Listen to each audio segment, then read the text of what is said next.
Good morning, अस्सलाम वालेकुम जी। 10th class कैसे हैं बच्चों आप? उम्मीद है खैरियत से होंगे।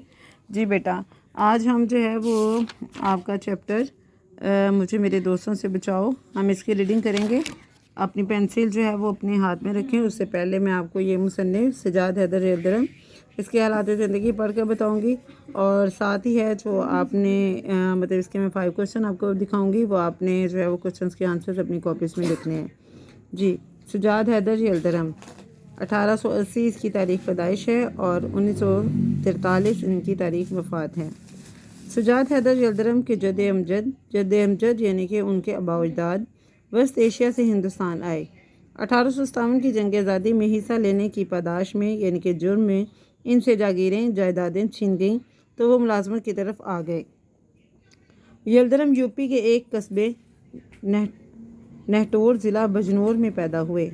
इनका बचपन बनारस में गुजरा और इब्तदाई तालीम यहीं हासिल की। अलीगढ़ से बीए किया। इसके साथ ही ज़ाती शौक़ से तुर्की ज़ुबान सीखी और बगदाद के बरतानवी कौंसल खाने में तर्जमान के तौर पर काम करने लगे। कुछ अर्सा कुस्तुनतुनिया में भी रहे और तुर्की ज़ुबान व अदब का मज़ीद मुताला किया। अलीगढ़ मुस्लिम यूनिवर्सिटी के रजिस्ट्रार के तौर पर काम किया।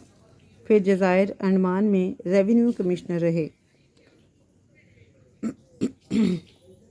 1943 में लखनऊ में वफ़ात पाई।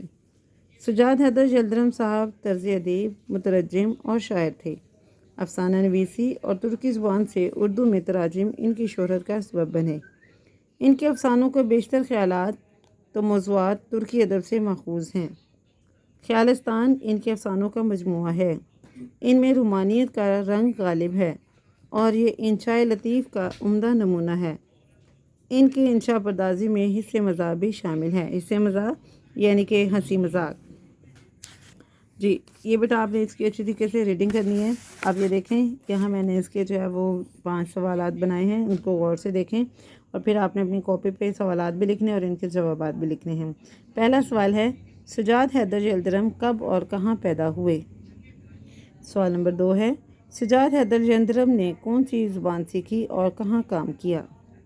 सवाल नंबर 3 है, सजाद हैदर यल्दरम जज़ायर अंडमान में किस ओहदे पर फाइज रहे? नंबर 4, सजाद हैदर के अफसानों का मजमूआ क्या है? नंबर 5, सजाद हैदर ने कब और कहाँ वफ़ात पाई?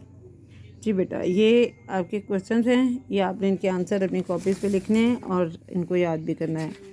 जी, आज हमारा जो है वो चैप्टर है मुझे मेरे दोस्तों से बचाओ। अपनी पेंसिल अपने हाथ में रखें। तो अब मैं आपको मीनिंग बताऊंगी। मुश्किल लफ्ज़ का तलफ़्फ़ुज़ भी गौर से सुने और इनके जो है वो मीनिंग भी अपनी कॉपी पे बुक पे साथ साथ लिखते जाएं। जी, चैप्टर है मुझे मेरे दोस्तों से बचाओ। और कोई तलब अबनाए ज़माना से नहीं, मुझ पे एहसान जो न करते तो ये एहसान होता। तलब ख्वाहिश अबनाए ज़माना, इस ज़माने से अब कोई और तलब या ख्वाहिश नहीं। एक दिन मैं दिल्ली के चांदनी चौक में से गुजर रहा था कि मेरी नज़र एक फ़कीर पर पड़ी। जी, इसका ये देखें, पहले आप ये देखें, इसका जो है वो हेडिंग है मुझे मेरे दोस्तों से बचाओ।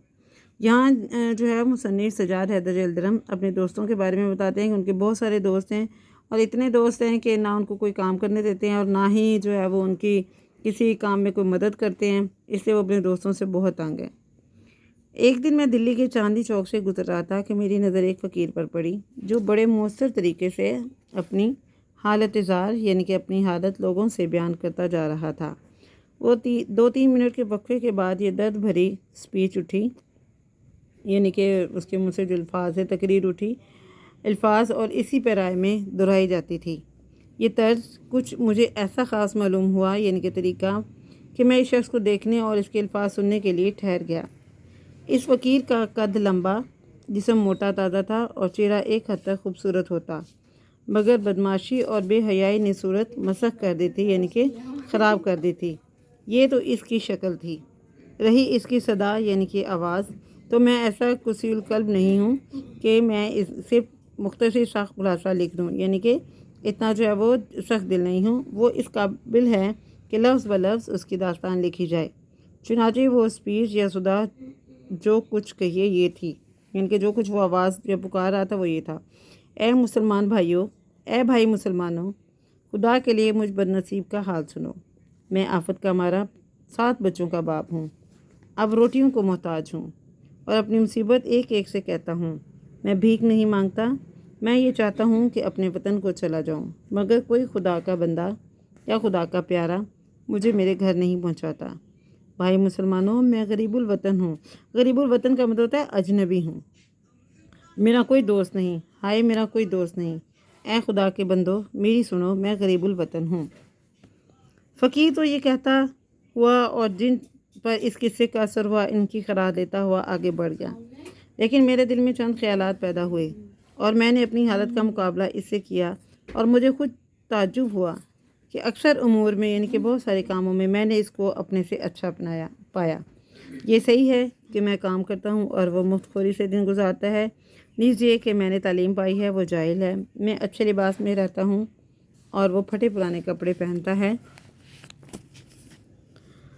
بس یہیں تک میں اس سے بہتر ہوں۔ آگے بڑھ کر اس کی حالت مجھ سے بدرجہ یعنی کہ بہت درجہ اچھی ہے، اس کی صحت پر مجھے رشک کرنا چاہیے۔ میں دن رات فکر میں گزارتا ہوں اور وہ ایسے اطمینان سے بسر کرتا ہے کہ باوجود بسورنے اور رونے کی صورت بنانے کے اس کے چہرے پر بشاشت نمایاں تھی۔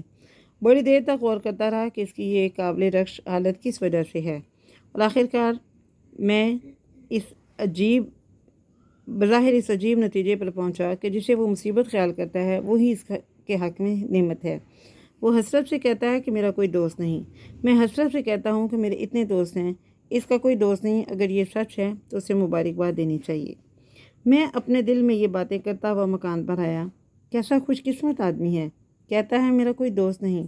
اے خوش نصیب شخص، یہی تو مجھ سے بڑھ گیا۔ لیکن کیا اس کا یہ قول صحیح بھی ہے؟ یعنی کیا اصل میں اس کا کوئی دوست نہیں جو میرے دوستوں کی طرح اسے دن بھر میں 5 منٹ کی بھی فرصت نہ دے؟ میں اپنے مکان پر ایک مضمون لکھنے جا رہا ہوں، مگر خبر نہیں کہ مجھے ذرا سا بھی وقت ایسا ملے کہ میں تخلیے یعنی کہ تنہائی میں اپنے خیالات جمع کر سکوں اور انہیں اطمینان سے قلم بند کر سکوں، یا جو اسپیچ مجھے کل دینی ہے اسے سوچ سکوں۔